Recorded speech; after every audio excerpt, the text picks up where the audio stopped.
Hey everybody, welcome back. Arthur here. Before we get to the DLCs proper, I have a little bit of a channel update to get through, as well as a few important considerations on DLCs on the eShop in a general sense.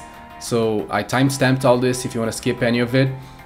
First, the channel update. We hit 3,000 subscribers mark.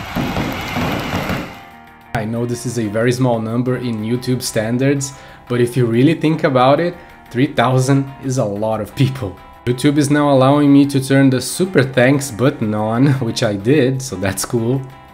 So yeah, I just want to thank each one of you. I'm seeing that this is turning into a fine community. I'm constantly getting suggestions from you guys and ideas. You're actually gonna see one suggestion that made it into this video, which contributed a lot. So that's really cool, guys. Thank you so much. So let's go. This time we're taking a look at the DLCs for the 3DS and Wii U in preparation for the eShop's closing. If you're new to the channel, this is part 4 of the coverage I'm doing. There are several videos already up on the 3DS, Wii U, Virtual Console, and there will be more to come. I'm aiming to cover everything before the stores close, so consider subscribing to the channel and following me on Twitter as well if you haven't yet, so you don't miss any of that. And if this really helps you out and you're feeling generous, hit that super thanks there too, because believe me, I need all the help I can get to stay afloat here. The ad revenue is not enough. So let's talk about the DLCs. Nintendo made it clear that we're gonna lose access to all DLCs as well as any demos and free content once the stores close. The only thing that is staying available are updates. However, there is a gray area between DLCs and updates. There are what they call free LCs, extra content that you can only download once you finish the game. It's a mess. You're gonna see that during the list. And by the way, there is no definitive list online of all the DLCs on either console. Most content creators out there will be quick to point out the games with DLC sections of the eShops and list the games there and call it a day, but that's far from all games with DLCs, trust me. Several games that do have DLCs are not included there, and the other way around is also true. There are games there which had DLCs delisted, but they never removed them from that section. So yeah, it's a messy list.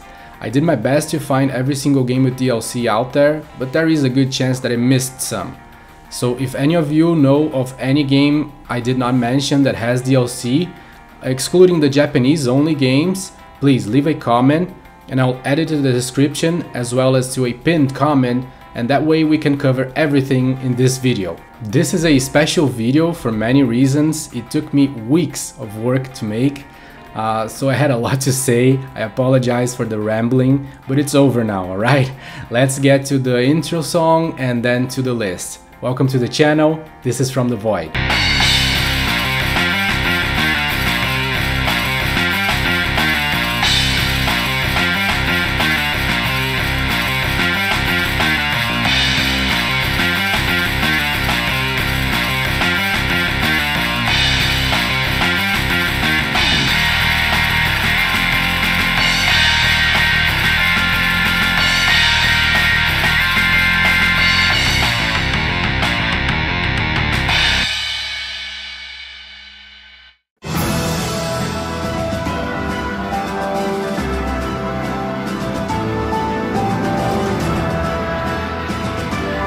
When it comes to DLCs, a great place to start is with the Fire Emblem games.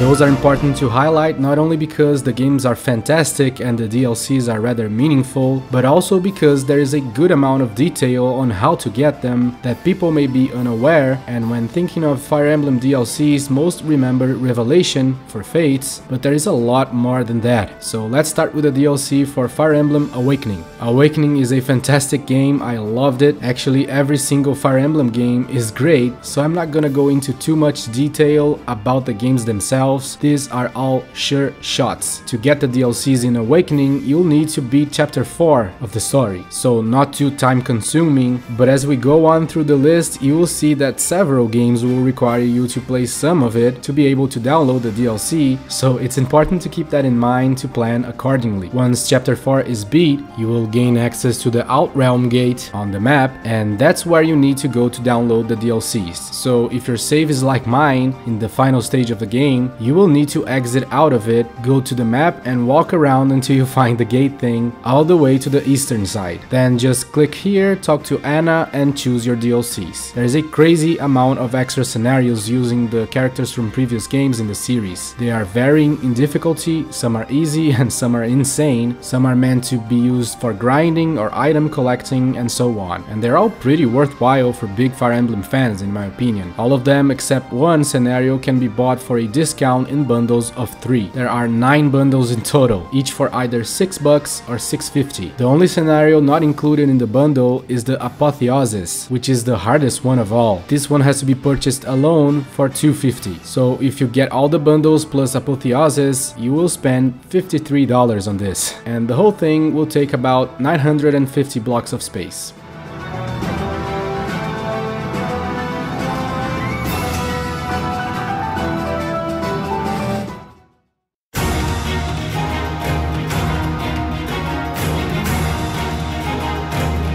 Next is Fire Emblem Fates.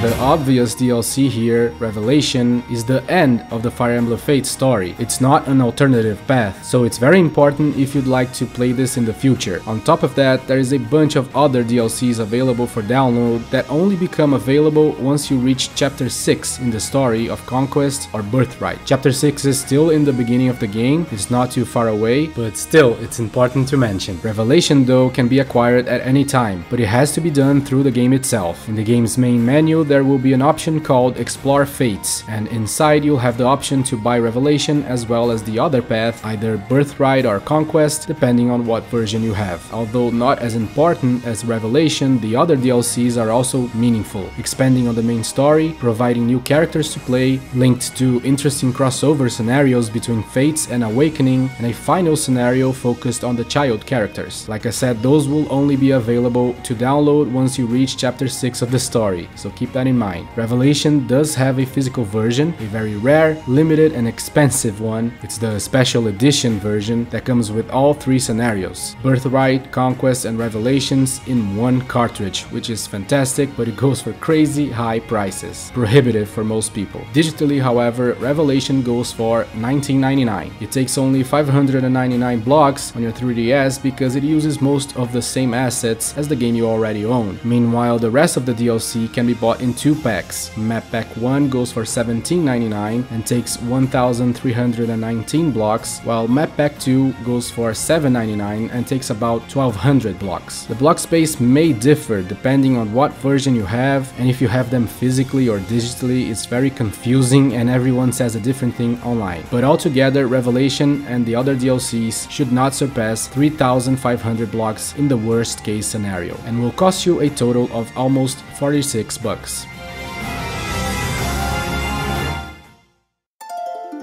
And finally, the last Fire Emblem released for the 3DS is Fire Emblem Echoes: Shadows of Valentia.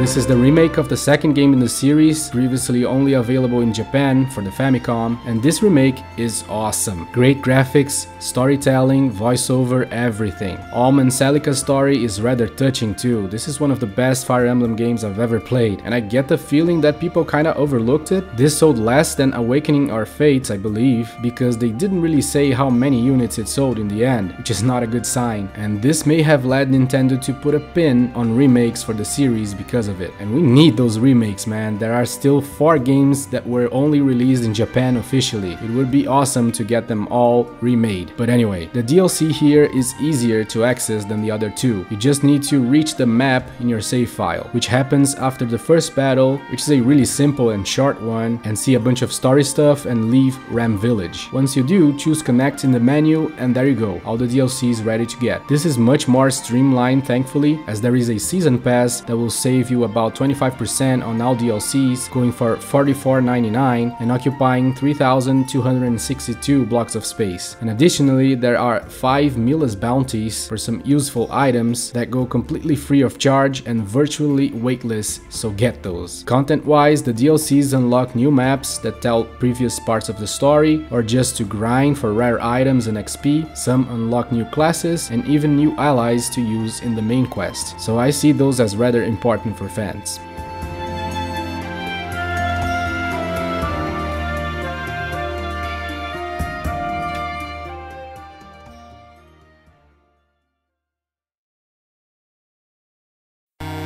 Next is the Ace Attorney series.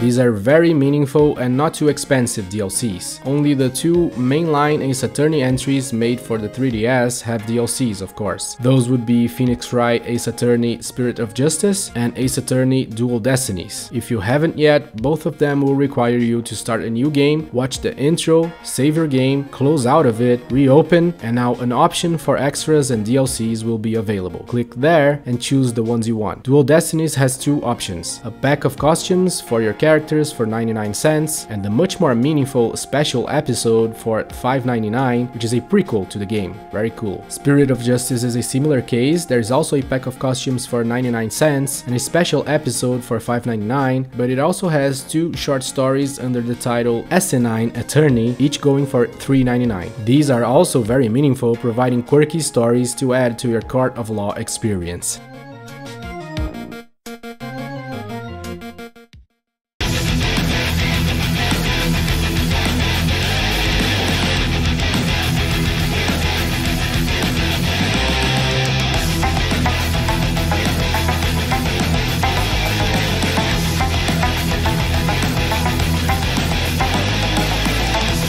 Next is a very obscure and pretty cool DLC suggested by one of you. Yeah, credits for this go to Nintendude, who sent this message, and to YouTube channel Noah Plays Some Games, from whom Nintendude heard this. So thank you so much, both of you. We are talking about the criminally underrated codename S.T.E.A.M.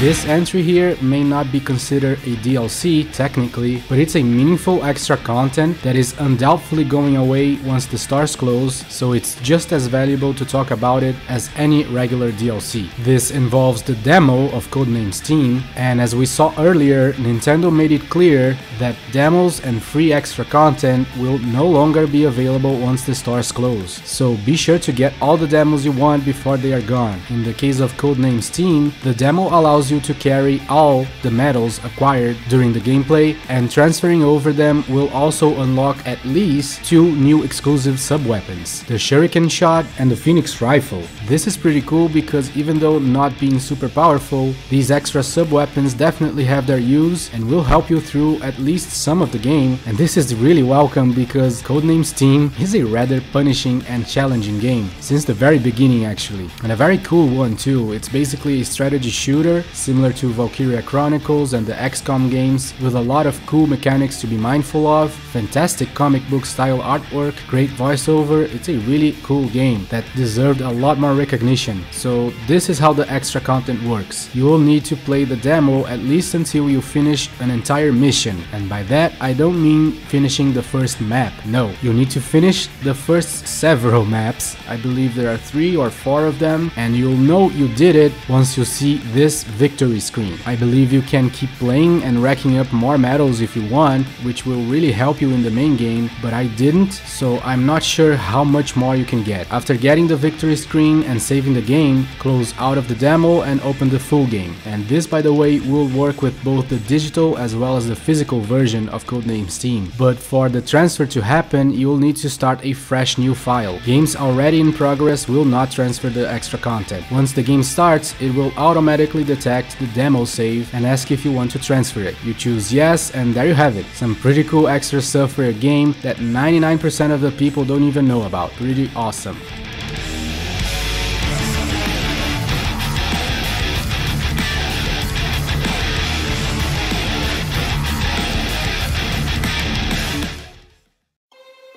Moving on to Pikmin 3.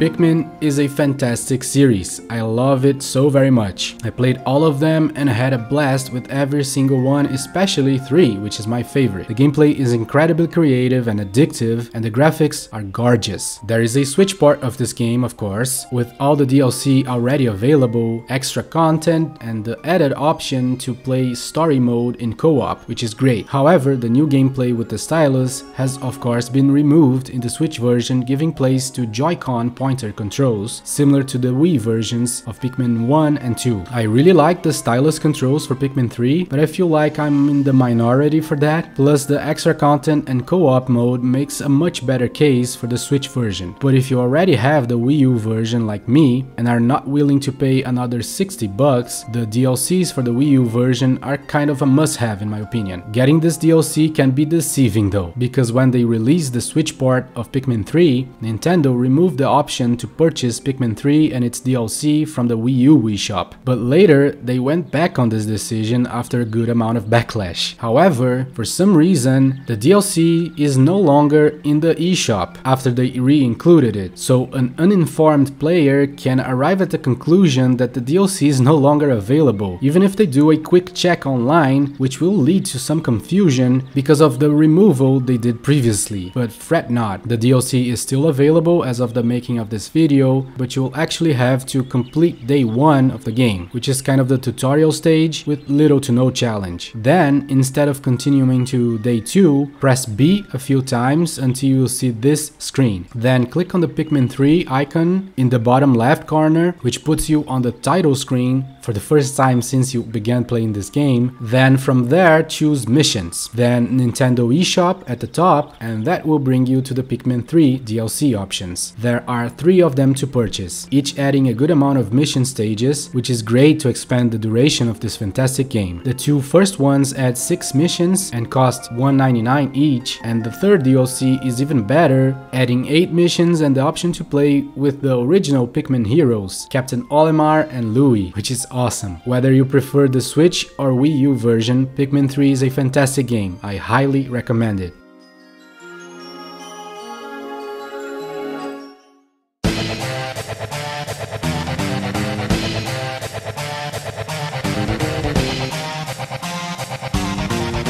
Next is the Theathrythm Final Fantasy series.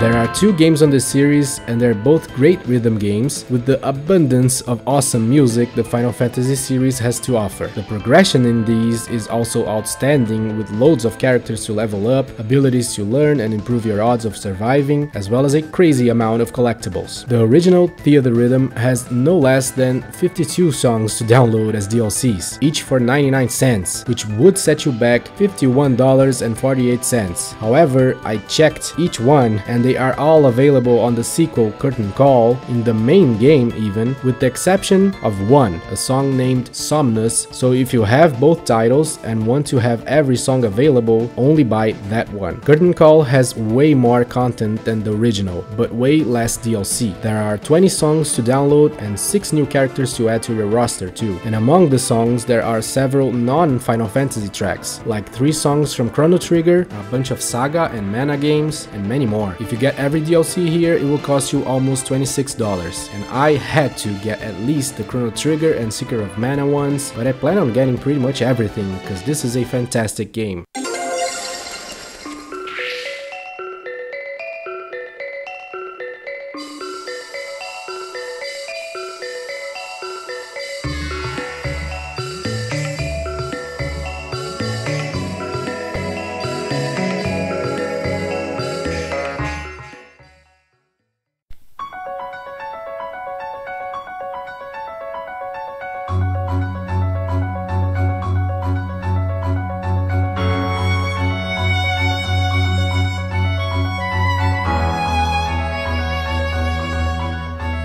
This next one is pretty important to highlight because it checks all boxes. They are all rather meaningful extra content. It's also obscure cause it's not regular DLC, so a lot of people are not even paying attention to this. They're also free, they require a big amount of time investment to unlock, and even though it's not regular DLC, it is most likely going away once the stores close. We're talking about the fantastic Professor Layton series. Okay, first and foremost, if you're at all into puzzle games or detective games, the Professor Layton is a top quality franchise that you should consider playing if you haven't yet. Those are simply great titles with puzzles made, directed or inspired on the work of puzzle master Akira Tago, and the stories are impressively well presented with compelling narratives, great music and a beautiful artwork throughout, and each one has a sizable amount of free downloadable content. However, these are surely not regular DLCs, but are also not regular updates. They fall in that gray area between the two. And here I remind you that Nintendo made it clear that even free content will be made unavailable to download once the stores close, and I believe that this is exactly what they mean here, though I cannot be 100% sure. I don't think these fall into the update category, so I'm betting they are gonna go away once the stores close, and my main reason for that is that the extra content here will only become available to download once you finish the story of each Professor Layton game. So if you haven't yet, you'll need a good amount of time to do that, because these are long games taking dozens of hours each, so don't leave this to the last few days before the stores close. In the mainline games, Miracle Mask, Azran Legacy, and Catriel and the Millionaire's Conspiracy, the downloadable content is comprised of a huge amount of what they call daily puzzles, that have that name because they were released daily for an entire year after the game's released. So yeah, there are 365 extra puzzles on each one, and I played them all, and I can attest that they are worth it. It's basically a few dozen puzzles for each style, with varying difficulty, and many of these are great, such as the Chemistry ones that are my favorite, so it's totally worth it since it's all free. And if you're not convinced by that, maybe the DLC for the Professor Layton vs Phoenix Wright Ace Attorney will be a different case, because in this one you actually download an additional part of the story with puzzles and everything, as well as an art gallery for the game, and this is also amazingly free. It's such a shame that Level 5 started having financial troubles and kinda left the Western market as a result, cause these guys were the real deal. Props to them. So yeah, get to working. Start playing these games to finish the campaign and be able to download the extra stuff before the stores close if you haven't yet. Again, I cannot be 100% sure of this. I tried looking online for confirmation if this specific content will become unavailable or not, but it not only seems that no one knows, it seems that no one is even aware of all this, even among people who care about these games. So yeah, I highly advise that it's better to be safe than sorry in this case.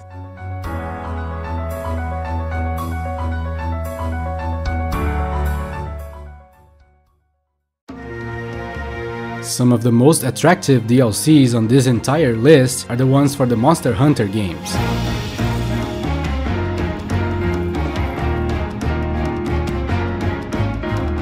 There is a crazy amount of extra quests, gear and items for free, and this is true for both Monster Hunter 3 Ultimate and Monster Hunter 4 Ultimate on both the Wii U and 3DS in case of 3. You can download them from the main menu on both games, and from there you choose the quests, pellicles and extras to download each one free of charge. This is really cool and a good way to increase even more the duration of these fantastic games. This is another one that falls into the gray area between update and DLC, but I think it's more DLC than update, so I'm pretty sure this is going away after the stores close. Monster Hunter Generations also has free DLC. However, this game has an Ultimate Switch version that comes with all the DLCs, which drastically improves on the graphical quality and adds several more monsters to hunt and many other things. And this is also true for DLCs. It has even more free DLCs than its 3DS counterpart, including the crazy collaborations. So if you're still to play Generations, there are lots of reasons to go straight to Ultimate. But if you already have it on a 3DS, by all means get the DLCs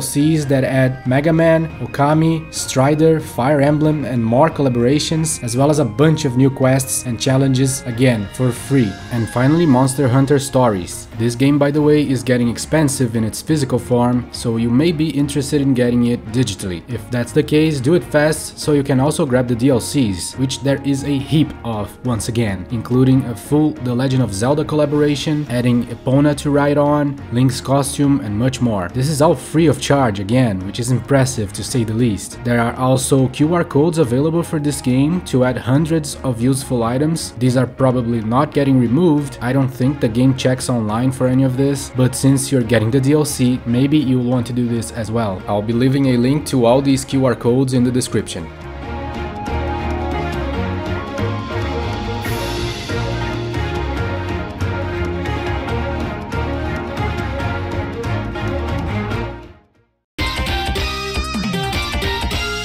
Next is the Hidden Gem Goda Protectors.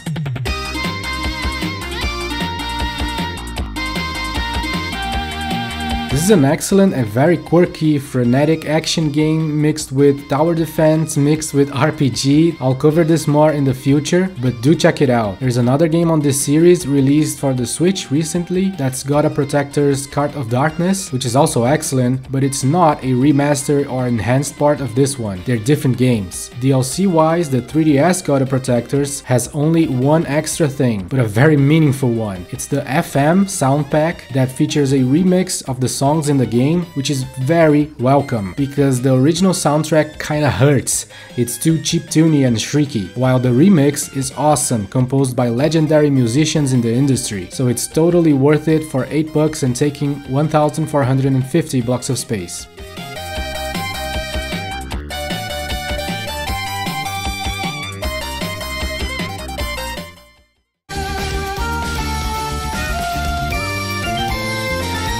Next up is Conception 2, Children of the Seven Stars.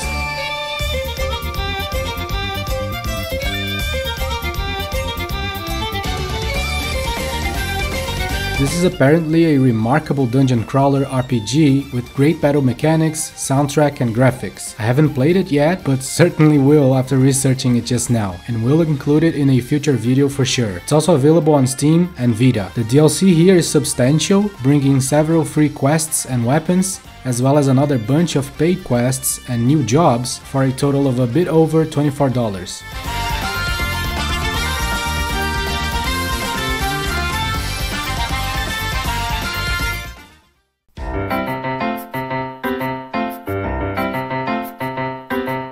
Next up is probably the least favorite of all side-scroller Mario games, New Super Mario Bros. 2. Despite the lukewarm reception based on the lack of interest from fans in a coin-collecting focused Mario game, there is a great amount of fun to be had here, in my opinion. I played this one all the way and remember having liked it despite agreeing that the coin craze wasn't the greatest. The DLCs add 10 new challenge course packs, and to download you'll need to open the game and go to the coin rush option in the menu, and if your version is updated, you should see the shop option in the bottom. From there, you can choose the packs you want. Each pack will cost you $2.50 for a total of $25 if you want to have them all. There are several difficulties, from basic to borderline impossible, so it should add some value for any kind of fan. Too bad it's inside a game that most deemed not that great of a Mario title.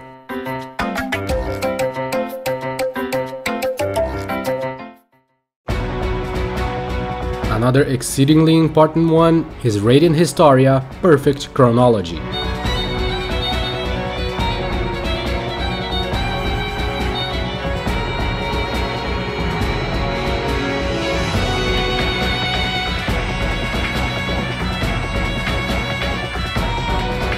This is the third time I talk about this game in recent times, so I'll be brief. Basically, if you like RPGs and need their battle systems to be engaging, challenging, or creative, this is an absolute must-play. The story is amazing, with one of the best time travel plots in all of video games, which is saying a lot because Chrono Trigger is a contender there, and the game is awesome, enough said. And it has a good number of DLCs, with some being not must-gets, but 4 of them are worth it for sure. Those will be the extra scenarios that expand on the story and provide some great new challenges. Those are Rage of the Fallen, Under the Moonlight, Setting the Score, and Meeting in the Chasm, and they're each $2.49. There's also a free one that will install a new hardest difficulty, which could be cool for hardcore fans, and the rest is hit or miss. The Bathing in Mana DLC will unlock a new boss battle, which is cool, but this one is the most expensive at $3.99 because it also puts everyone in their bathing suits for some unwarranted fan service. Another one, not incredibly important, is the Hunting Corridor, which adds a new dungeon that is aimed at grinding. And the worst ones for sure are the Growth Ring and the Mole Armlet for $1.99 each that grant consumable items for extra XP and money, and these suck. Avoid them. They're consumable, not gear. And finally, another 2 packs that I would avoid are the extra portrait packs that change the artwork for the main characters to those of the original game or chibi versions of them for $2.49 each, which are kinda lame. The total block size, if you get them all, will be 280 blocks and the total price $25.90.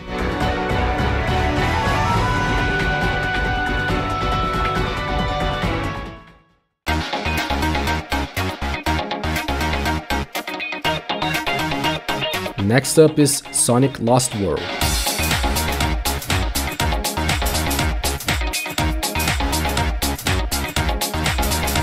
This is not a great Sonic game, but also not among the worst ones. This is the one that has 3D stages inspired in Super Mario Galaxy, which are kinda cool, but nothing fantastic, while most stages are in 2D and those kinda suck. But this game is exclusive to the Wii U, so maybe a hardcore Sonic fan could be interested in getting it along with the DLC, which by the way is free. Yeah, and kinda meaningful too. There are 2 to get, each adding a new stage to play in. And these are really surprising. The first one adds the Yoshi Island zone with a bunch of things you would find in a Yoshi Island game, including the little eggs, the flowers, and even coins. Yeah, Sonic feels really out of place here. And the other one is even crazier. It's the Legend of Zelda zone, if you can believe it. With Sonic using Link's costume, Cuckoos that gang up on you as expected, Gorons rolling around, Sonic opening a treasure chest, the works. This one is much better since it's in 3D, which is this game's strong suit. So since this is all free, if you have Sonic Lost World, this is a must download in my opinion. Both stages take up only 250 megabytes of space, so no reason not to get it in my opinion.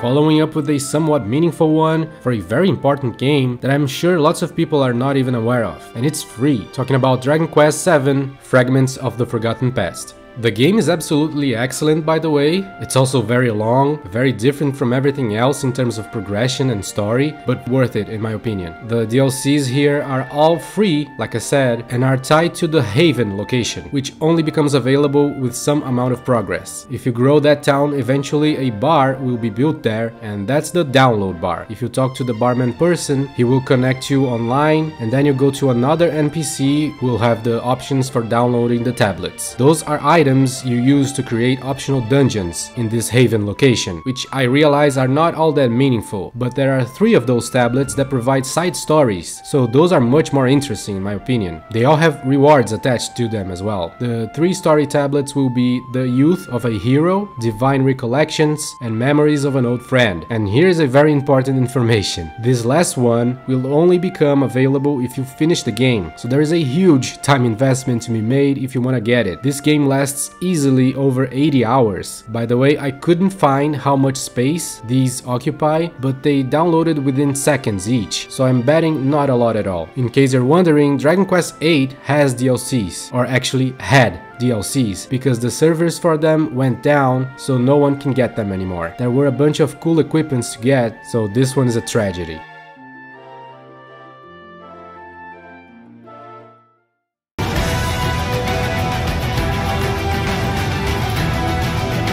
Next is the Wii U exclusive Xenoblade Chronicles X.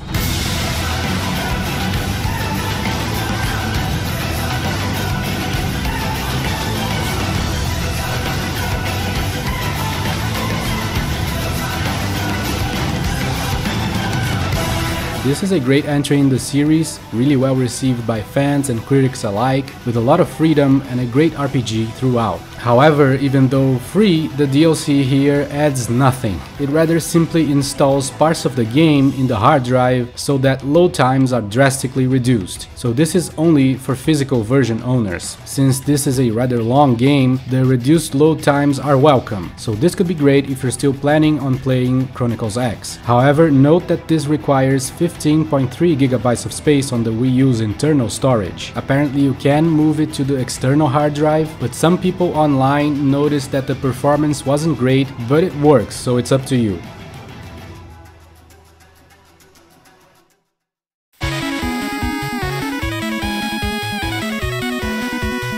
Next is the Mighty Gunvolt series. This is a great side-scroller shooter series from Inti Creates by some of the same makers of Mega Man, and it's unfortunately somewhat tied to Mighty No. 9 in people's heads, which is probably the reason why the games are still a bit on the underappreciated side in my opinion. Although they are in the same universe of Mighty No. 9, I guess, they were much more well received than that game, and the DLCs available improve both games significantly. The original Mighty Gunvolt has a pack of 4 stages as DLC for $2.99. and taking mere 10 blocks of space, so these are very worth it in my opinion if you like the base game. Then Mighty Gunvolt Burst has 6 new characters to unlock, each one with their unique skills. Problem is that you'll have to buy each one individually for $1.99, so all 6 will go for almost 12 bucks, which may seem a bit pricey for some. One thing I noticed is that apparently the Switch version has 1 extra character to buy through DLC unavailable on the 3DS version. That would be Tenzo. So it's better to get the Switch version if you haven't purchased the title yet. Additionally, it's worth mentioning that there is an alternative version of this game under the title Gal Gunvolt Burst that is exactly the same as Mighty Gunvolt Burst, only adding one of these characters from the DLCs already in the game.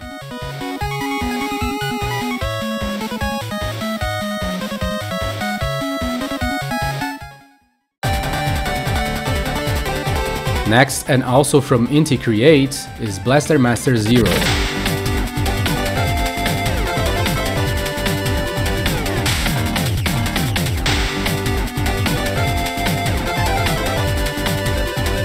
This is a terrific series that began all the way back on the NES and blew everyone away back then, providing 2 different styles of gameplay in the same game, and the new Zero entries that are still going strong with Blaster Master Zero 3 that was recently released keep the same spirit of the original, while still modernizing a lot of things, resulting in great games, all of them. Blaster Master Zero is the only one of this new series available on the 3DS, and in terms of DLC, it's exactly the same offering as found on the Switch version. For instance, you can buy 4 new characters to use in the campaign, each with widely different abilities, including Shovel Knight and Shantae, which is pretty cool. Each one costs $1.99 and occupies only 2 blocks of space. To be able to find the DLC in the main menu, you'll first need to download the update of the game. That also adds the hardest mode, so be sure to do that.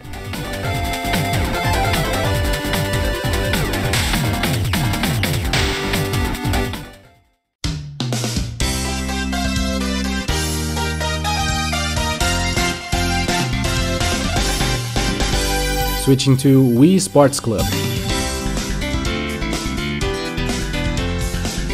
This one is a bit different. You can download it freely for a complete access of the game for only 24 hours for you to try out all the games before deciding to buy the passes for each one of them separated. Once you decide which ones you want, there are 4 passes, one for bowling, one for tennis, one for golf, and one for boxing and baseball together. Each will cost you $9.99, which makes baseball and boxing half the price of the other 3. The passes are less than 1 megabyte since they simply unlock the sports, but the entire game is also kind of light, occupying occupying 700 megabytes. The sports are fun, I feel they're also a bit bare bones, but could be great for the family. Then again, Nintendo Switch Sports just released, right? Which was well received with 7s and 8s, so it's up to you. The footage you're seeing is of my wife and I playing my 24-hour trial period, since I had never played this before. Also, this game does have a physical version, but it has become very expensive, going for over 70 bucks as per price charging. So the 40 bucks for the digital, or less if you want just some of the sports, could be more attractive. Some of the games here, like golf and baseball, allow you to use the Wii U gamepad for some intuitive and interesting controls, like aiming at the incoming ball in baseball to catch it in the air. I don't know, I found that kinda cool.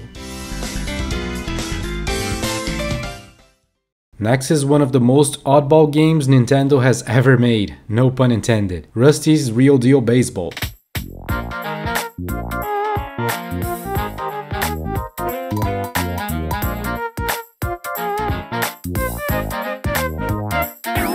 This is a surprisingly well-made, free-to-start, baseball-focused minigame collection wrapped around Rusty's character, who is too real, man. You are bound to care about him at least a little bit as you come to learn his real-life problems seriously. The game features 10 minigames, all baseball-themed, and all pretty fun, although not incredibly deep, and that's the DLC it has. It's just the in-game purchases for each minigame. Initially, their price will be 4 bucks for each one, where you can haggle for a discount, and that's actually what the game expects and encourages you to do, so you can somewhat easily get them for 16 bucks total, which comes at $160 per game.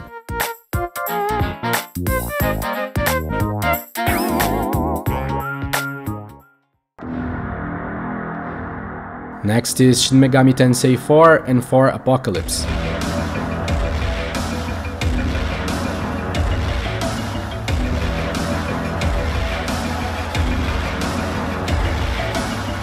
Both games, access to the downloads is done through the games themselves. There is an add-on option in the main menu of each one. I'm placing them both together here because the DLCs are rather similar. Several of them will only be usable later in the game, but they can be purchased at any time. There are many DLC packs, each one not too expensive, and they add loads of new challenges as well as exclusive items. Note that many DLCs here are free. There's one free DLC in 4 and 9 of them in Apocalypse. If you opt to get all the DLCs, it will set you back $17.92 for 4 and over 33 bucks for Apocalypse. There are also 3 special gear DLCs, but those are locked behind GameStop, Amazon or EB Games codes.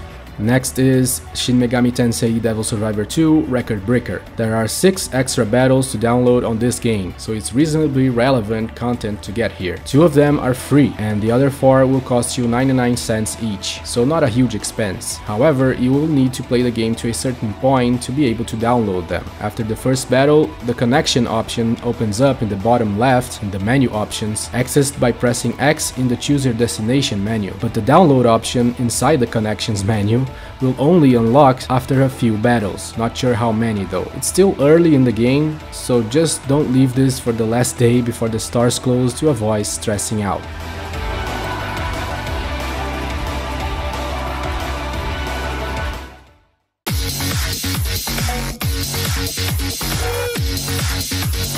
Next is Fast Racing Neo.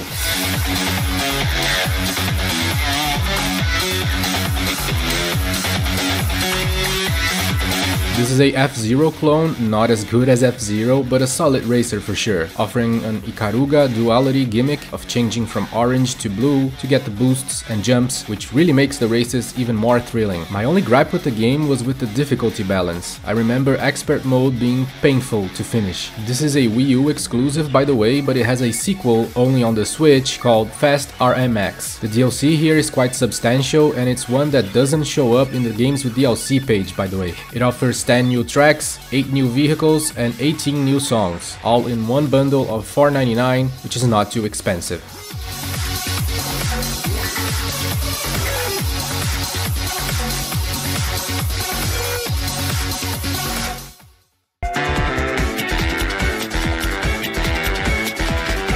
Next is the colorful platformer Runbow.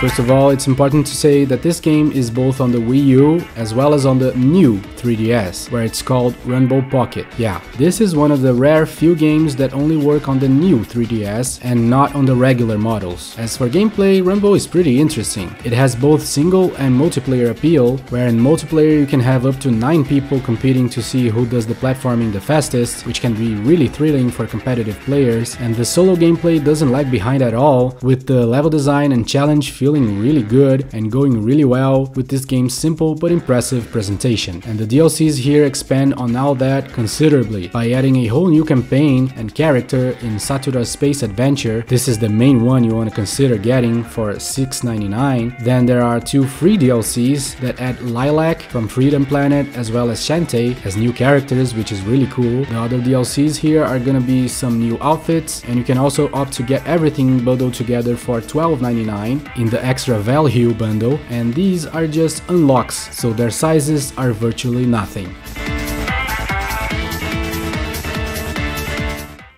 Moving on to Fist of the North Star, Ken's Rage 2.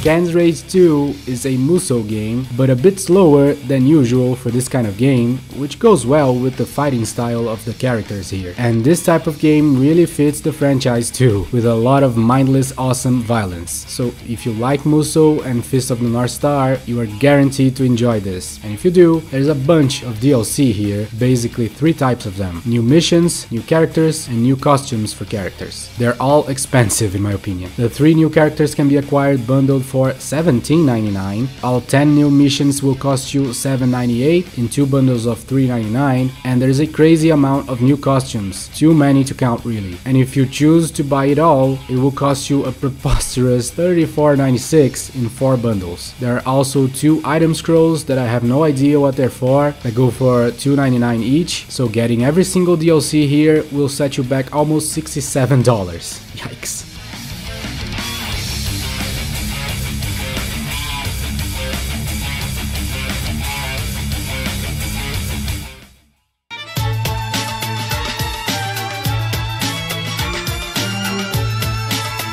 Moving on to Shantae, Half-Genie Hero.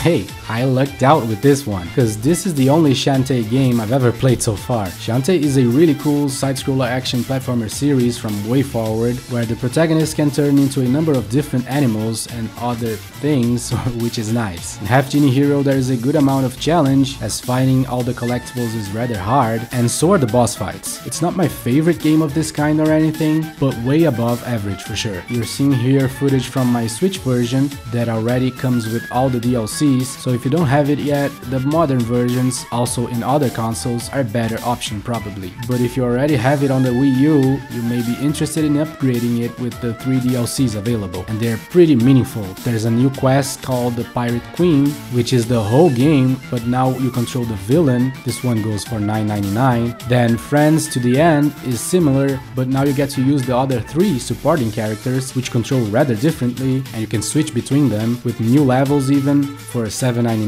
and there's even the new costumes modes that go for $7.99. Altogether, this will set you back almost $26 and take 740 megabytes of space.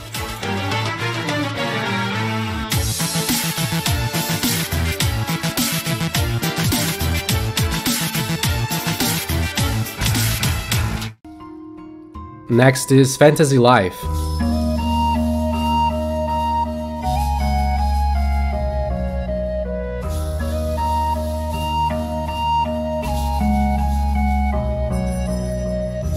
I don't own this one, so I can't speak to its quality personally, but reception online seems great with a lot of 8s. It's also a game from level 5, so I trust it has a good amount of quality. After researching it, I'm actually looking to get it. Let me know in the comments if you think I should. The DLCs here seem pretty important too, which you can get through the game itself by selecting payable content in the title screen, and will cost you $8.99 and take 2 blocks of space, but you'll need to download the update before doing so. This DLC unlocks Origin Island, which will only become available after completing the main story and reaching level 50, and a few other prerequisites. In this island you can explore 6 new areas with a lot of stuff to do in them, so it's quite substantial of a DLC for fans of the game.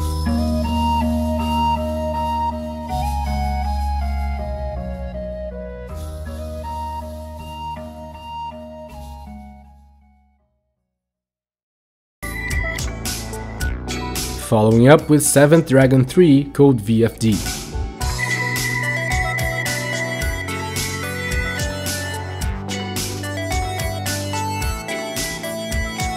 This is a Saga dungeon crawler turn-based RPG, and a rather decent one at that. It has become more and more sought after in its physical form nowadays. The DLCs here are not must-haves, but somewhat meaningful. There are 3 new character portraits to unlock, each for $1.99. Those are from the previous games in the series, which were Japan-only titles, so most of us will not know these guys. There is one DLC that unlocks the ultimate weapons of all classes, as well as a new character for $1.49, but this is for post-game content only. And you can also unlock the boss rush mode for $1.49, 2 new quests for $1.49 each, one being early on and the other being the final challenge post-game dungeon, and finally there is also a free DLC that adds a talking doll to the main character's dorm. If you get them all, you'll be about $12 less rich.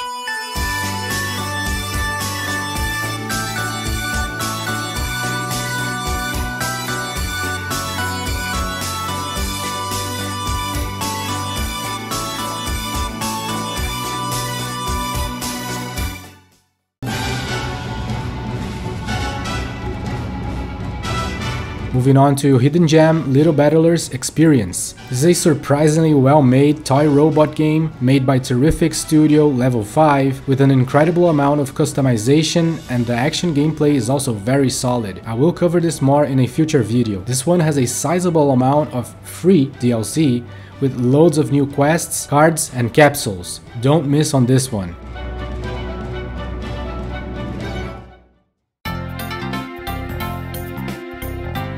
Next is Story of Seasons, Trio of Towns. This, as you may know, is now the true name of the Harvest Moon franchise after the corporate shenanigans with Natsume. These games are great but require a particular taste, so I'm not gonna try to convince anyone to play them. Trio of Towns is another really well received entry on this long-running series, so it's a sure shot if you like this kind of game. I haven't played it yet, so I don't know much of the details, but the DLC here expands the experience significantly, introducing new story content, new friendship events, outfits, dialogues, and 2 new romance candidates. It costs $7.99. It's not a must-have, but does improve the base game. You will need to download the update first to make the DLC appear in the main menu, so keep that in mind. The DLC itself is just an unlock, but the update contains the actual extra content and it weighs about 400 blocks of space.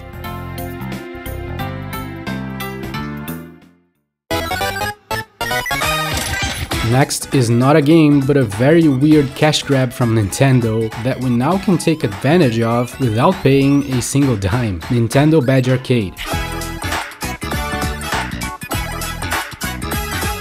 If you're someone who is prone to falling for gambling addiction and how games of this kind manipulates our brains, stay away from this, okay? In its core, Nintendo Badge Arcade is just a shallow crank minigame to acquire badges, which can be used to decorate your home screen with completely useless icons, but a neat way to make your home screen unique, which many will like tinkering with, and coupled with the themes you can buy or get from the theme store and Nintendo's webpage, this could be used to make some really cool looking backgrounds. And this is where the DLC aspect comes in. Initially, Nintendo Badge Arcade was designed to nickel and dime players into spending lots of real money. Basically, after the initial 5 tries, you'll need to purchase each extra 5 attempts for $1, and that's it. That's the DLC, but it's also worth mentioning that Nintendo Badge Arcade will most likely become completely unfunctional once the stores close, because it checks online as soon as you open it up to load the badges, which refresh daily, so I'm pretty positive it's not gonna function later. Like I said, you can take advantage of this without spending a dime, because nowadays Nintendo granted users 2 free attempts per day to get the badges, plus a possible extra 3 attempts per day if you succeed in finding the target badge on training mode. With the time left from now until the stores close, you can get a lot of badges this way, if you have the patience and diligence to do this daily, that is. And since we're talking about badges, it is also worth mentioning that almost all themes are also going away once the stores close, so make sure to check the themes shop if you think any of it can be worthwhile.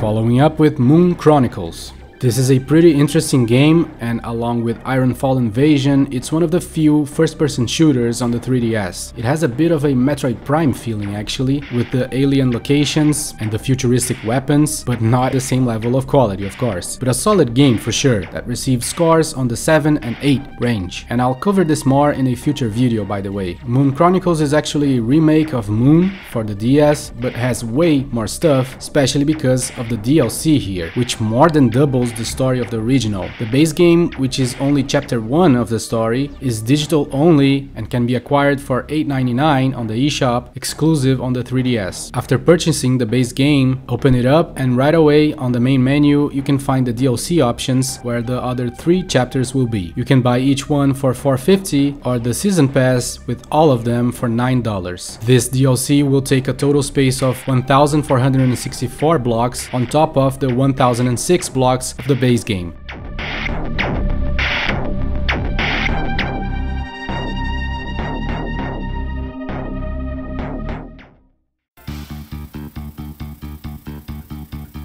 Moving to Mario Golf World Tour. This was a pretty well received Mario Golf game. I actually had not realized that until now. I was under the impression this was among the bad Mario sports games, which there is quite a few of, so I may give this a try. I mean, it got scores up to 9s. And the DLC is also meaningful, unlocking 6 new car specs and 4 new characters if you get the season pass for $14.99, occupying 1,373 blocks, or you can get it in packs of 2 courses and a character, but that way you miss on the Gold Mario character.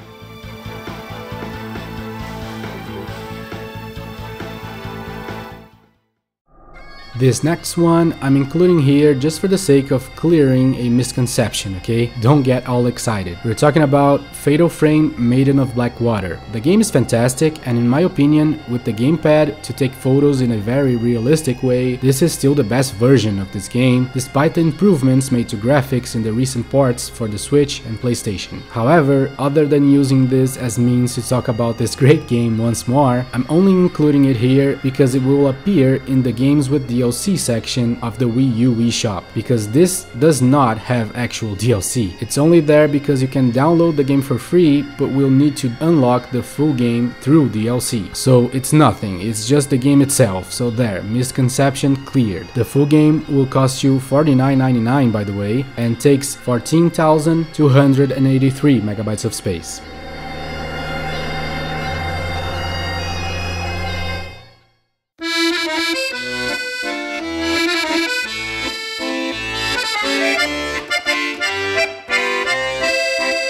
Next we move to one of the most important games of all time, The Legend of Zelda Breath of the Wild. I realized that most people went to the Switch version for this, so I'll be quick about it. There are 2 DLCs here. One of them is free and installs the option to change languages in the game, with a big number of options to choose, way beyond Japanese and English, which is pretty cool. And next is the regular expansion pass, exactly the same as the one we got on the Switch version, including the 2 packs for $19.99. If you haven't played the DLCs yet, they are rather substantial. I remember spending well over 10 hours, I think it took me 15 hours to do all the stuff included in them, and I enjoyed it a lot. They're kinda heavy of course, taking 2.5 gigabytes of space.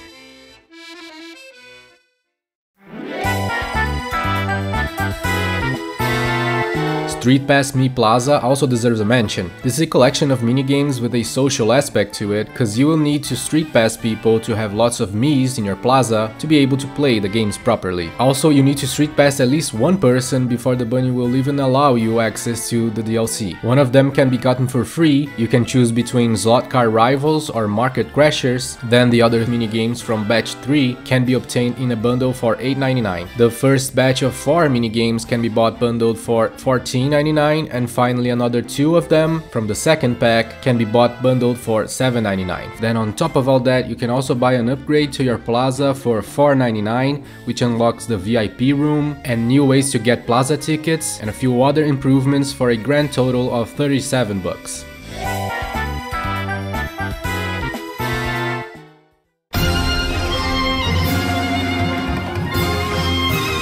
Next is Hyrule Warriors.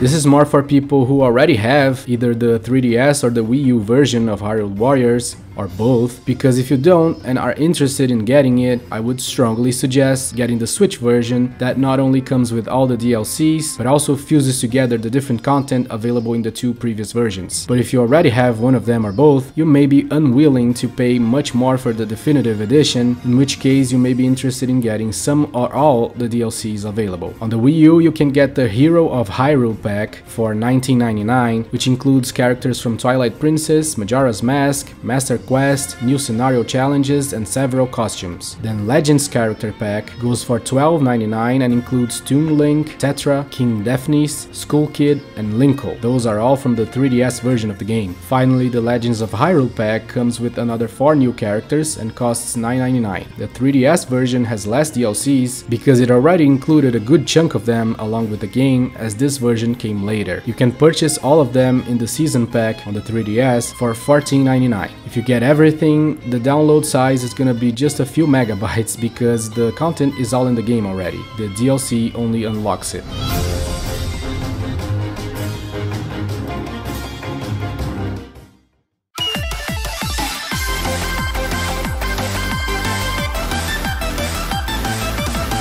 Next is Bike Rider DX2 Galaxy. This is a quirky, kinda cool auto runner platformer on a bike. It's actually a fun time and not too expensive at all. I'll cover this one more in a later video, but for now I'll just say it's a pretty cool game. Plus it also has a free to download special pack of stages on the moon and 2 packs of 10 stages each for 99 cents, one of them being the hardest levels in the game. Pretty nice obscure content here, check it out.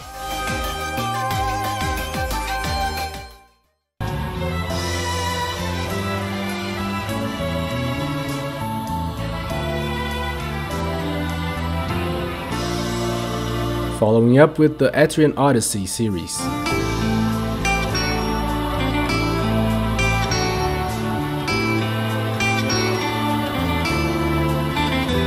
4 out of the 6 Etrian Odyssey 3DS games have DLCs that can be acquired at any time. No need to have played the games to any point. Those would be Etrian Odyssey 5, Etrian Odyssey Nexus, Etrian Odyssey 2 Untold, and Etrian Mystery Dungeon. For Etrian Odyssey 5, there are 2 quests going for $1.99 each called Wizardly Experience and Fortune that can be a good option for grinding. Additionally, the new Explorers packs 1 through 6 unlock new character profiles, which is really underwhelming. They're basically JPEGs for $1.99 each. And finally, the synth arranged sounds that cost $4.99 and unlock an entirely new background soundtrack for the game, which could be appreciated by some. Altogether, the DLCs for Etrian Odyssey 5 will cost you almost 21 bucks. Then Etrian Odyssey Nexus is very similar to 5 in terms of extra content. You have the same 2 quests to facilitate the grinding for $1.99 each and 7 character portrait packs, including a bikini one for more expensive, $1.99. Sneaky bastards. $11 total here. The one with way more meaningful DLCs is Etrian Odyssey 2 Untold: The Fafnir Night. There is a free DLC that unlocks the portraits from the original Etrian Odyssey. Again, not new classes, just new pictures for your characters, but it's free, so why not? For 99 cents though, you can unlock the Highlander class, which is cool. Then for $1.99 or $2.49 each, you can unlock 5 new boss fights, and for $1.99 you can unlock another 7 king bosses from previous titles. On top of all that, the more meaningful DLC here is probably the original Shin that unlocks unlocks the post-game content with the deepest dungeon and the final boss for $2.99. I see this one as a must-get actually. There are also 3 items you can purchase to increase drop rates, experience gain and more, so if you decide to get everything you will spend a bit over 23 bucks here.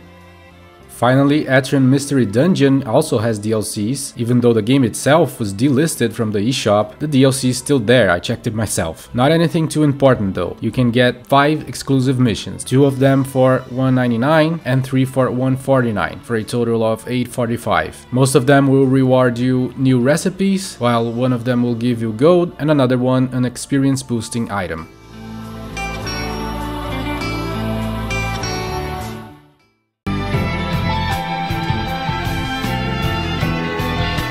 Next is Bravely Default.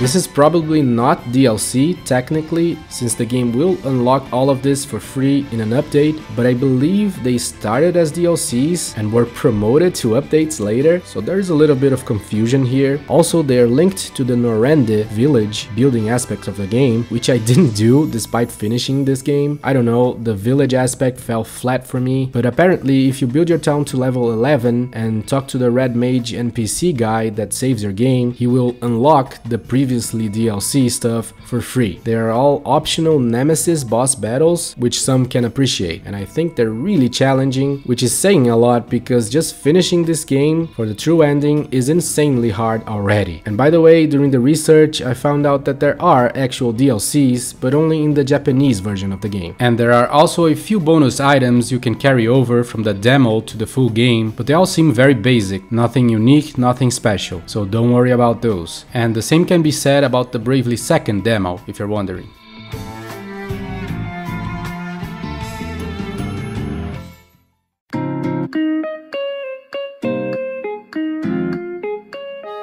Next is Animal Crossing New Leaf. Now this one is rather confusing. First, let's clear out of the way that the actual DLCs were time-limited furniture items, a crazy amount of them too, and some were even Japan only, but all of them are no longer available as far as I can tell. However, some people will also consider DLCs all the new stuff added with the Welcome Amiibo update of the game, that can be downloaded freely if you already have the base game, or it comes already in the cartridge of the New Leaf Welcome Amiibo physical version, and those physical versions will also come with one of 50 random amiibo cards that add new residents that you can invite to your town. However, all of this is most likely not going away once the stores close, because this is all clearly marked as update by Nintendo themselves, and the amiibo functionality is also not going to be removed, so I am almost positive here that you don't need to worry about losing access to any of this.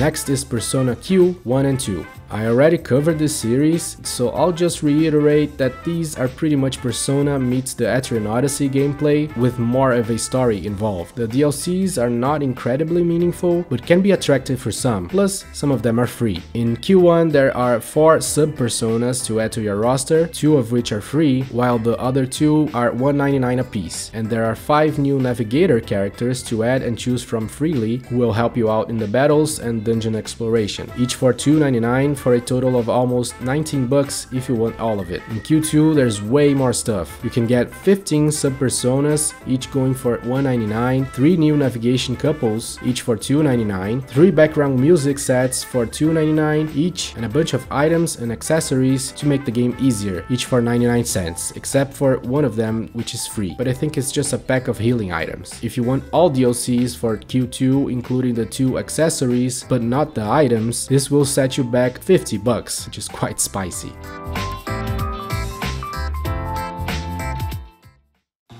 Next up is Stretch Mode. This is the fourth and last game on the Push Mode series we've ever gotten so far. It complicates things a lot by adding the ability to stretch the blocks to the sides, and you also get to play as characters other than Mallow, which is kinda cool, and each has their own themed world with slightly different focuses to the gameplay, which is also cool. The game is pretty great and free to start, where you can try out the few initial stages, and after that you'll have to download the bulk of Stretch Mode through DLC. So there is no actual extra content here, it's just the unlock of the actual game through DLC, which can be bought in parts or the whole thing bundled together with a discount for $9.99. As the purchases are mere unlocks, they take almost no space, but the entire game occupies 693 blocks.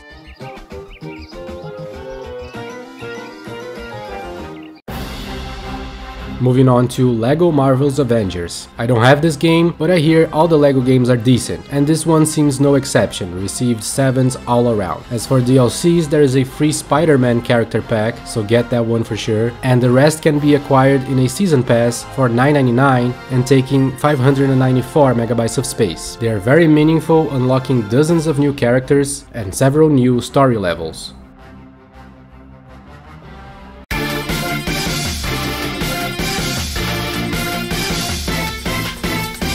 Next is Puzzle & Dragon Z plus Puzzle & Dragon Super Mario Bros. Edition.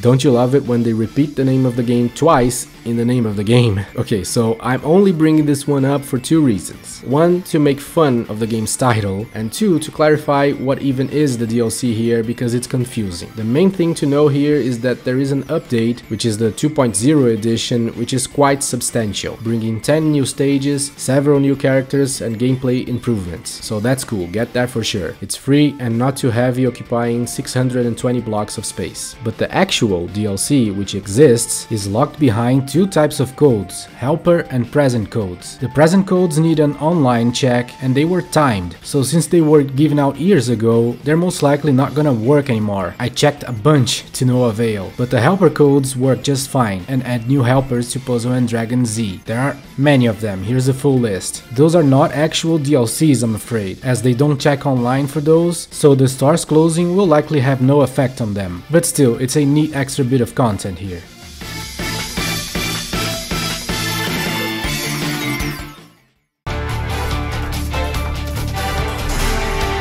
Next is Super Smash Bros. For Wii U and 3DS.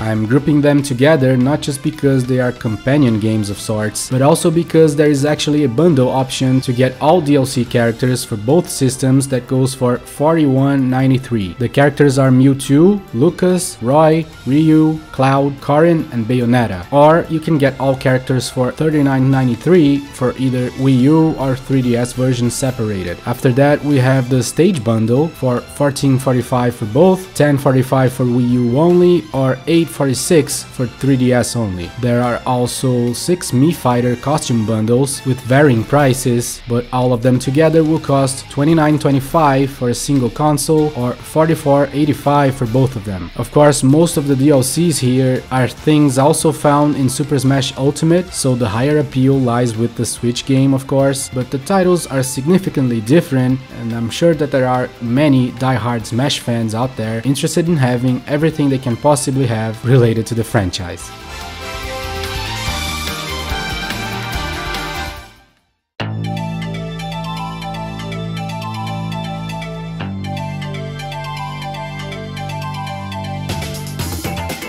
Another one that has extra content tied to the demo is Pokemon Sun and Moon. Many of you may remember this one. If you complete the entire demo of the game, you can transfer a few stuff to the full game, with the best one being by far Ash's Grey Ninja, who actually doesn't look like Ash's Grey Ninja, but knows a few unique abilities like Water Shuriken. I transferred mine to the Pokemon Bank though, and he had all his abilities wiped out for some reason, and I don't know if you can get them back. Other than that, you can also transfer a few items, but those can be a lot of work and don't seem much worth the trouble. To make the transfer, you'll will have to complete the demo, then make sure you have the full version, digital or physical, in your 3DS, and be mindful here that if you have both a physical and a digital version, the transfer will prioritize the digital one, okay? Then go to the Pokemon Center in the demo and find Professor Kukui. Talk to him and select Send to Full Version. Then close out of the demo, open the full game and enter a Pokemon Center. There should be a delivery person there if everything went well, just like when you receive a mystery gift. So talk to them and collect your rewards. That's it.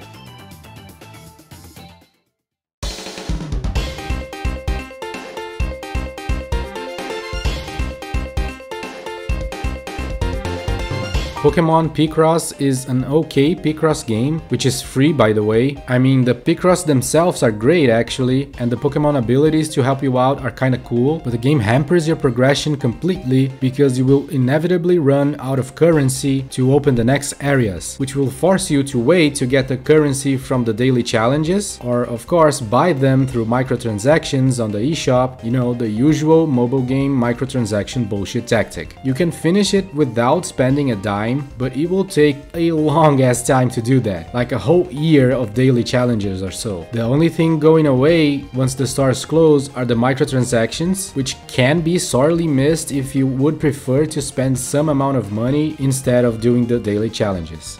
Next is Pokemon Shuffle. This is a decent match 3 puzzle game, and similar to Pokemon Picross, it is also filled with obstacles to hamper your progress and incentivize you to buy jewels to keep playing through microtransactions. These are going away once the stores close, which is good because this game seems more possible to be played without spending anything. I'm not 100% sure of this, but from the research I made, people seem to be able to finish it without spending anything. It also has extra data not tied to the microtransactions. Once you reach a certain point in the game, you unlock the check-in button, and clicking on it downloads a lot of extra features like daily special Pokemon, daily bonuses, a special shop, and more. Hard to say though if this is going away once the stores close, but I'm thinking yes.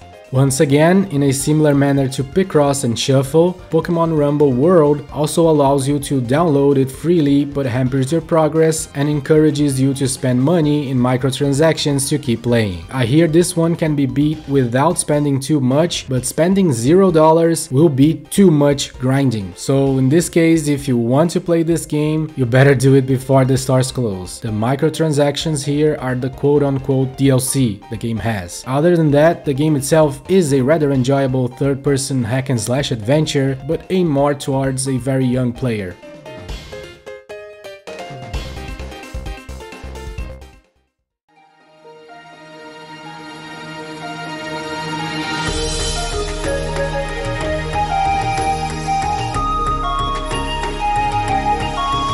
Next is Pokemon Mystery Dungeon Gates to Infinity. This is one of many Pokemon Mystery Dungeon games, and as expected from this kind of title, it's heavy on dungeon crawling, which some love and others hate. The DLC here is substantial, bringing nothing less than 10 new dungeons to explore for those of you who can't get enough of it. Some are even for post-game. Each will cost you anywhere from $2 to $3.50 for a total of $28.50 and 605 blocks on your 3DS if you get every last one of them.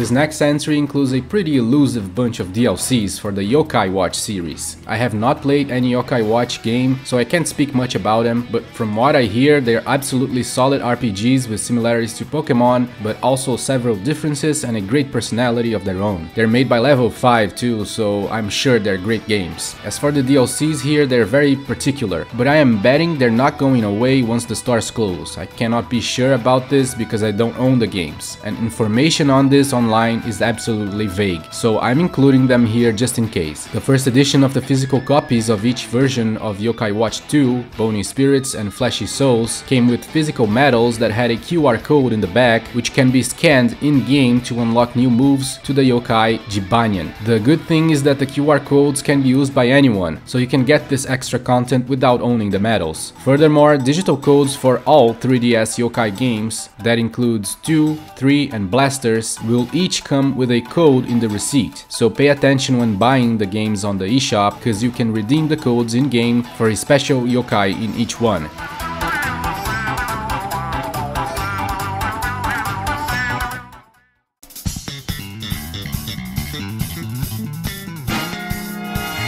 Next is Mario Kart 8.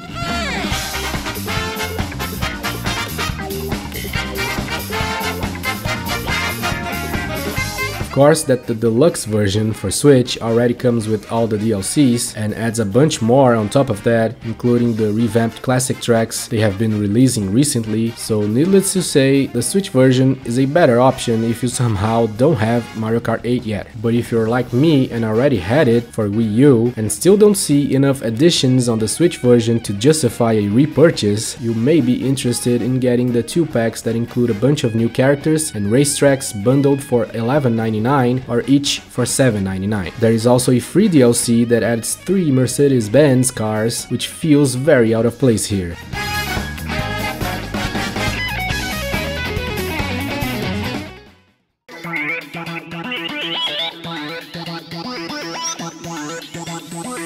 Moving on to Ironfall Invasion.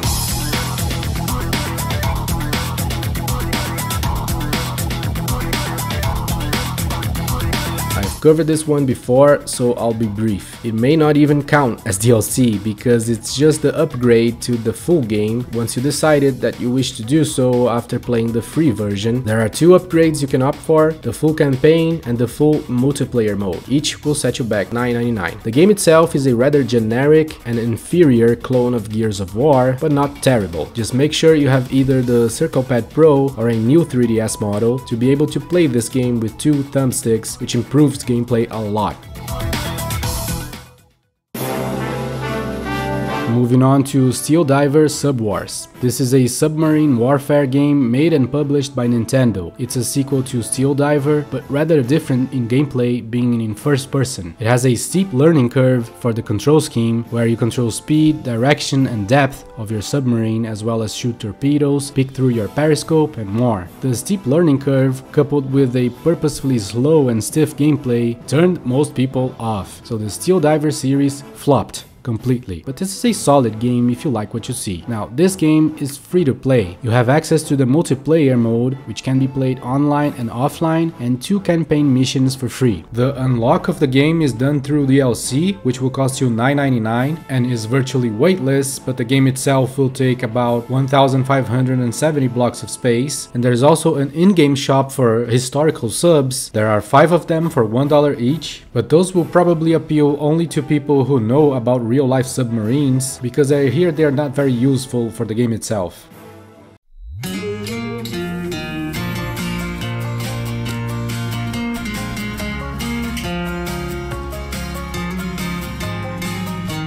Next is Steamworld Heist. This one is both on the 3DS as well as on the Wii U, and it is a really excellent strategy game with a bit of manual aiming, which goes a long way into making the strategy gameplay feel way less monotonous. I really liked Heist. I feel like this is an underappreciated game. The DLC here comes already included in the Switch Ultimate version of the game, so I would favor going for that if you don't have it yet, but if you already do, you may want to consider getting the Outsider DLC for $4.99, which adds a new character, Fan, which is a pretty excellent character that I used a lot, along with a few new stages. There is also a hat pack for $1.99 and another one for free.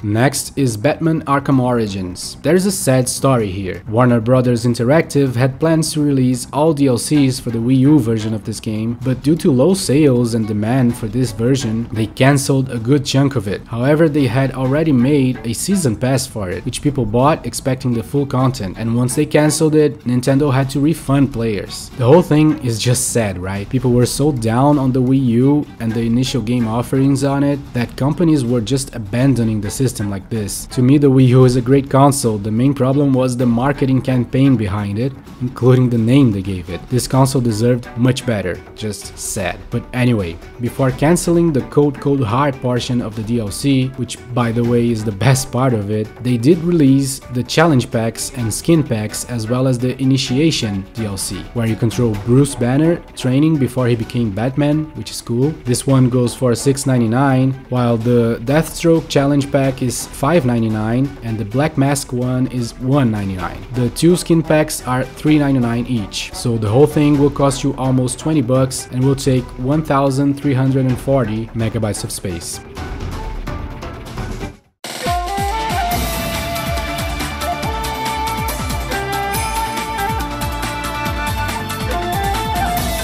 following up with Samurai Warriors Chronicles 3. This is a digital-only game for the 3DS here in the West, and it's a sister series to the Dynasty Warriors games, from the same developer and still a Musou game, but this time focusing on Japan's history as opposed to the Chinese region history of Dynasty. It is also a bit different in gameplay with some different mechanics, including dodge rolls and how you do combos. There's a lot of DLC available for this game, but the main one is the extra scenarios bundled for $5.99 with several new stages. There's also a pack of additional music for $2.99, and after that you can also buy a ridiculous amount of cosmetic stuff for an additional $60 or more for the entire thing.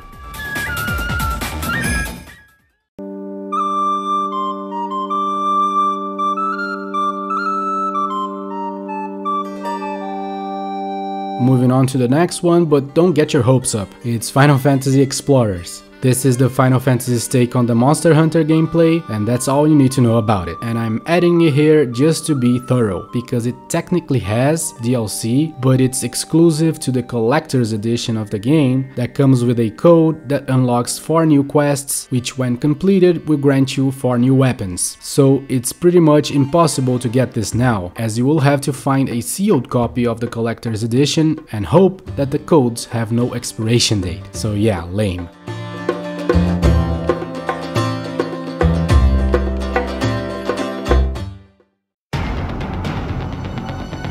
Next is Injustice: Gods Among Us. I don't own this game, so I don't know much about it, but the main DLC here will be each one of the new characters: Lobo, Batgirl, Scorpion, and General Zod, each going for $4.99 for a total of almost $20. Apparently there are 2 other characters that were released on the Xbox and PlayStation versions, but not on the Wii U. Other than that, there are several skin packs, including one that makes everyone turn into zombies apparently. All skin packs together will cost you almost $41, which makes the entire DLC sum up to almost $61, which is a lot.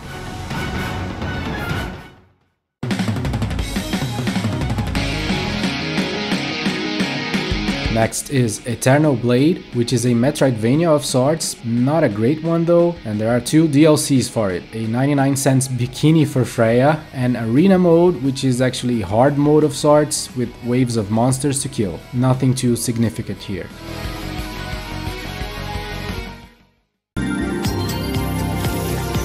Next is The Denpa Man 3.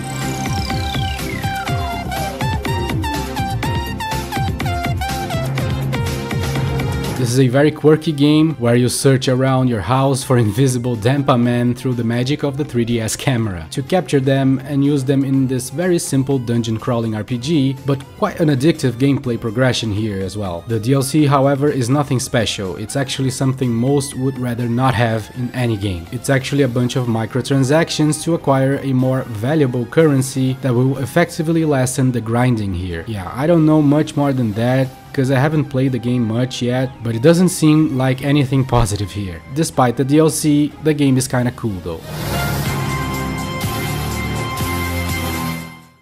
Moving on to Sonic and All-Stars Racing Transformed.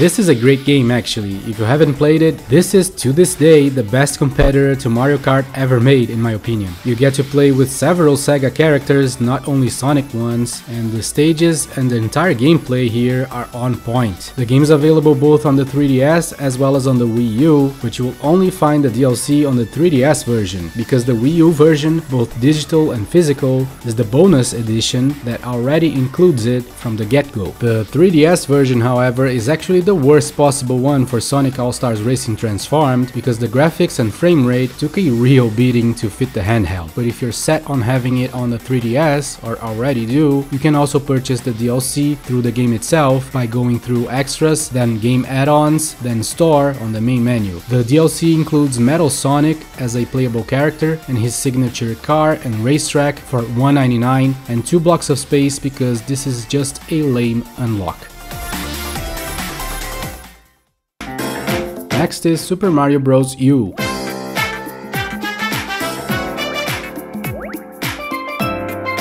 The DLC here is also available physically. It's actually Super Luigi U, an entire game, or an alternative version of Super Mario Bros, if you will, with shorter but more challenging alternative versions of each stage. And here you control Luigi, who actually has his own slightly different physics and can flutter in the air a bit. Super Luigi U is actually really cool. I remember liking it better than Super Mario Bros. U, so it's cool that you can download the entire thing if you prefer having it digitally. It goes for $19.99 and it's not too heavy, taking 731 megabytes in this form. Like I said, you can also find Super Luigi U physically, either sold alone or bundled together with the main game. Weirdly enough, since the Wii U Deluxe set actually comes with this bundle, which contributed to making it far more common, the new Super Mario Bros. U plus Super Luigi U pack is cheaper than the standalone Super Luigi U physical version, which makes no logical sense, but it is what it is.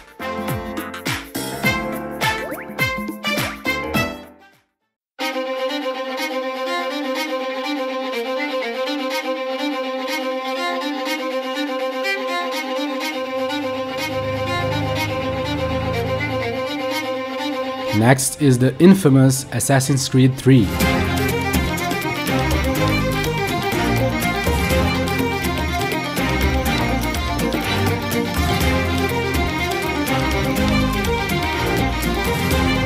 I don't hate this game, but I also think it's the worst one of the Xbox 360 PlayStation 3 generation, with the least likable protagonist ever probably, and a few really irritating sections too. But on the other hand, it has a lot of interesting things on it too, with the locations and time period being very compelling to me, and the gameplay is just as usual for the Assassin's Creed games up to this point. The DLCs though, I gotta say, I really disliked back in the day, for two reasons. There's a lot of supernatural stuff in this DLC, which I felt didn't mesh with the rest of the game. Here the character can suddenly transform into wild animals in a really far-fetched way, and even worse than that to me was the whole idea of the DLC. It's an alternative history scenario where President Washington becomes a tyrant, King Washington, which I hated actually. The missions are not all that interesting for the most part too, so yeah, I really disliked this DLC. But anyway, they go for a total of almost $28 divided into 3 parts. Other than that, you can also buy 3 extra missions and some skins for $5 and a multiplayer focused pack with extra characters and maps for $10.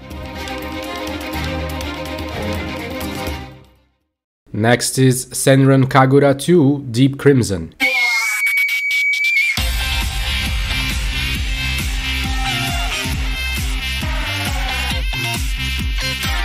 Okay, this is the lewd hack and slash game, I'm sure you heard about it. Apparently it's a decent hack and slash, but not anything great. But it's basically divided into 4 packs of $4.99 each, for a total of $20 and altogether almost 10,000 blocks of space. The Murasame DLC adds that character to the roster, but apparently the same can be done for free if you have the save file from Senran Kagura Burst. Then the other 3 DLCs will add new missions, new side stories, and a crap ton of new outfits.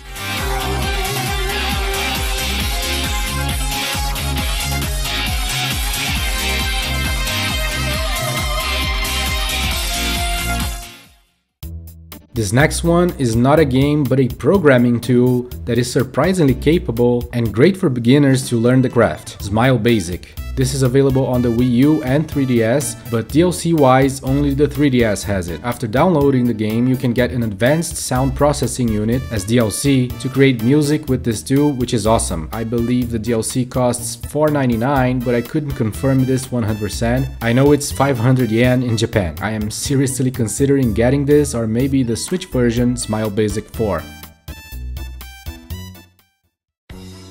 Next is Disney Magical World. This is not gonna appeal to most of you, I realize. It's more inclined for a younger gamer, but a great option for that audience as it has several different styles of gameplay like third-person action adventuring, rhythm gameplay, managing simulator, and all themed around the world of Disney, so maybe if you have kids, this could be a good pick. The DLC here is mostly cosmetic stuff for your character or your cafe. Lots of it is free too, but there is one that seems more meaningful, which is the Pirates of the Caribbean world for $4. If you want everything, it will cost you $16.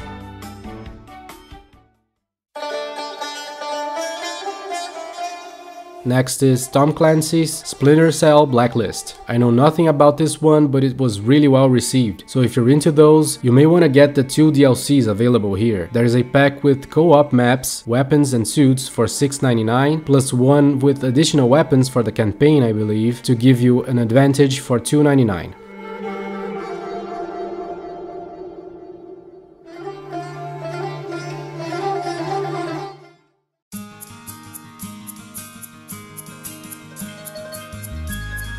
Next are the 2 fake Harvest Moon games, Lost Valley and Skytree Village. These are the Harvest Moon games Natsume decided to keep making with another developer after the split with Marvelous, true makers of the series, and they kinda suck, really. They tried mixing Harvest Moon with Minecraft, but the games are kinda awful. I really do not recommend any of them. Stick to the true Harvest Moons, which are the Story of Seasons games now. But if you like those, they have extra content, both free and paid. Lost Valley has new villagers, outfits, buildings, and crop sets in varying prices, with a good amount of them being free. All the paid ones will go for a total of only $5. There is also an update for this game. Skytree Village has 2 decoration sets for free and 2 new villagers and statue sets for $2.99 each. That's it.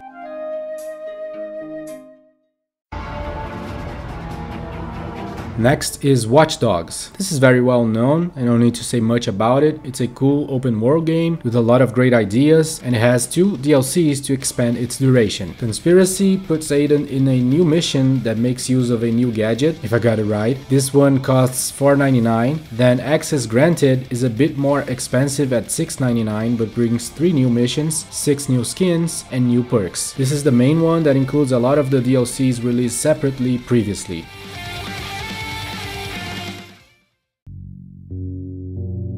Next is Minecraft Wii U Edition. I know next to nothing about Minecraft, alright, I never played it, so I'll just talk about the DLCs here, which there is an obscene amount of, by the way. Too many to count, actually. Since some are mashup packs and bundles that includes DLCs sold separately as well, it would be too much work for me to figure out which ones you should get to spend less, and how much that would be. So I'll just say it's far over $50 if you get everything, but will take very little space cause they're all unlocked.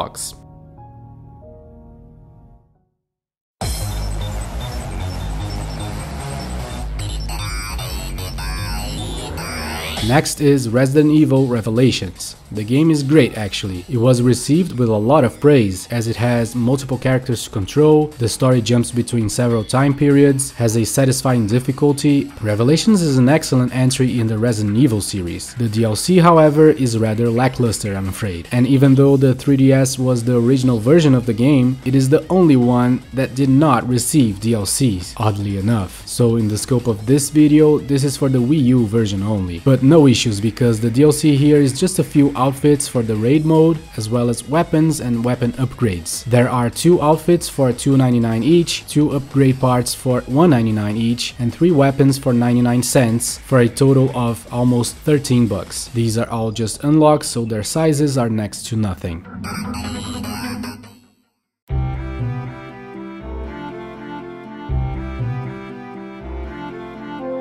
This next one is pretty much going to be impossible to get, and it's just a curiosity too. In Art Academy Lessons for Everyone, which is a neat game that teaches you how to draw and paint, there is an extra lesson to teach you how to draw Goomba. Nintendo distributed this one via Spot Pass way back in the day, but nowadays you can only get it if you manage to find someone else that still has this in their SD card. The transfer can be done through the game itself using face-to-face. Like I said, just a curiosity.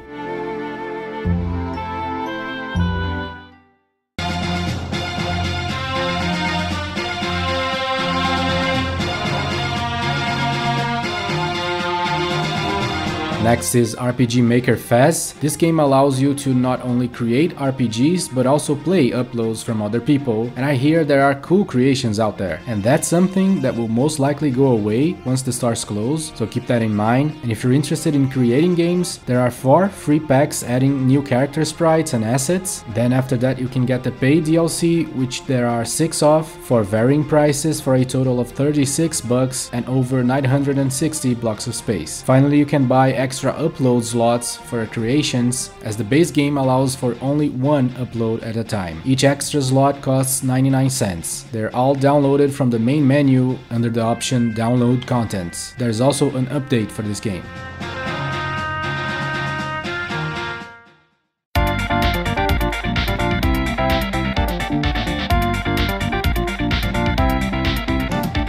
Following up with Team Kirby Clash Deluxe. This is a free-to-start Kirby brawler game, similar to Kirby Fighters Deluxe, but with more content that passed by unnoticed by most people because this one launched after the Nintendo Switch was already out. Not such a bad thing though, because this has an improved version that came later for the Switch called Super Kirby Clash, which is the complete version of this game, as the director himself confirms. Both versions, however, are heavy on the microtransaction aspect, forcing you to wait to replenish vigor, but you can download them for free to see if you like the core gameplay. The DLC here is the microtransaction stuff, that's it.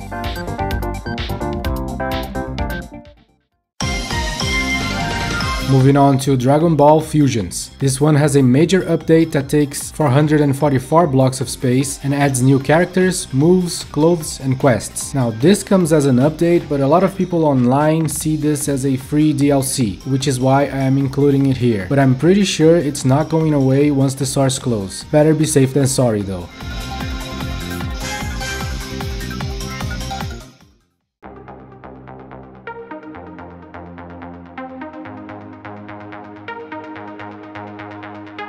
In this last section, I'll cover the games that I know nothing about, or that were not very well received, or even ones with very lackluster DLCs. So I'll be very brief about all of them here. And in the very end, I'll just mention the DLCs that were delisted.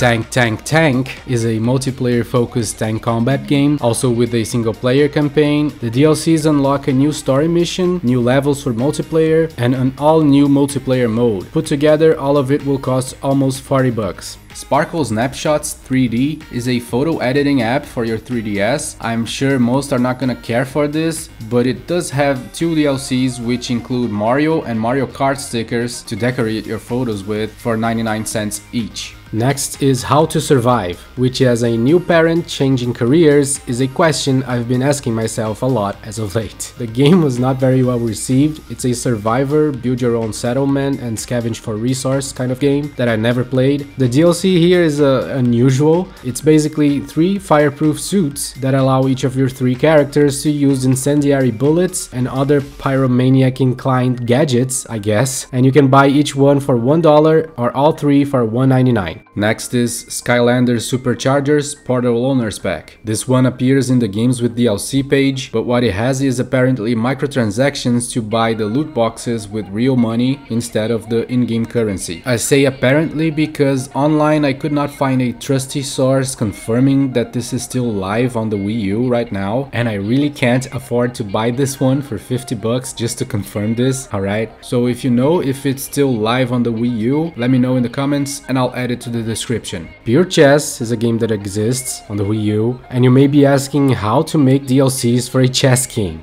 Yeah, creativity has no limits. This has 6 DLCs. 3 are chess sets that turn the pieces into zombies and other monsters for Halloween, for instance, and the other 3 are new settings and backgrounds to play chess inspired in real-life battles or something. So there you have it, Chess DLC.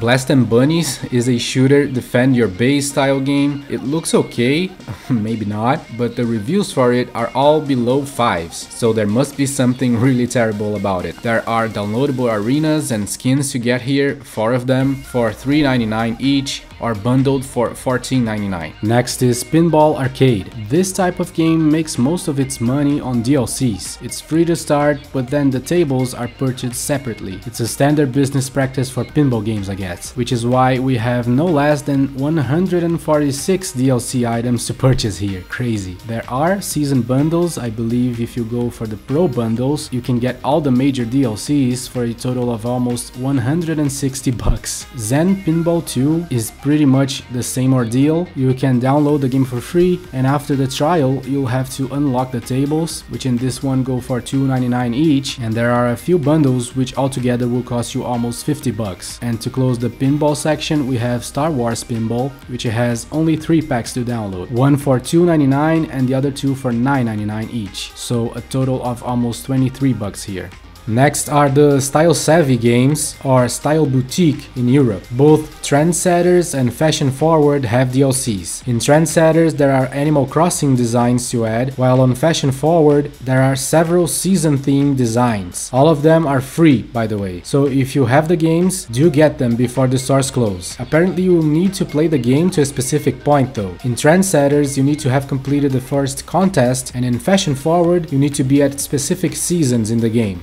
Pick Scholar is a Picross game that lacks in any kind of personality of its own, but can be okay for Picross fans. The game costs $5 and it's not very long at all, but provides 27 new Picross packs in DLC that will cost $1.99 or $2.99 each, for a total of over $55 if you get them all. Castle Storm is a tower defense game, also available on too many other consoles to count, but if you choose to get it on the Wii U, you can also add 2 DLCs, each with 20 extra battles, a new hero, new class, new weapons, and trophies for $2.99 each. Etrian 3D City Simulator is a SimCity style game focused on trains, I guess, which has 2 DLCs for 99 cents each that adds new sceneries. Imagine Fashion Life is a game that probably 99.9% are not going to be interested in, even less so on the extra content downloadable with new fabrics and designs, which is impossible to find details of online, and I refuse to buy this to check. It exists, that's all I know. SDK Paint shows up in the games with DLC page, but doesn't appear to have any. They were probably delisted. Now, I am not gonna buy this game to make sure of this, okay? I'm sorry. If I were swimming in money, sure, but I'm currently a broke content creator, alright?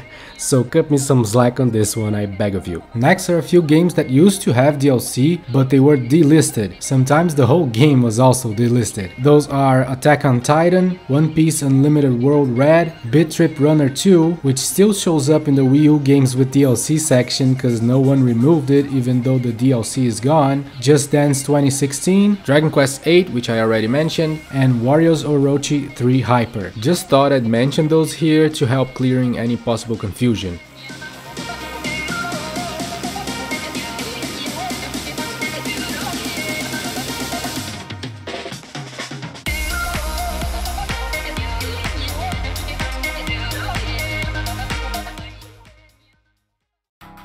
And we're done. Oh dear God. If you watched this so far, thank you so much.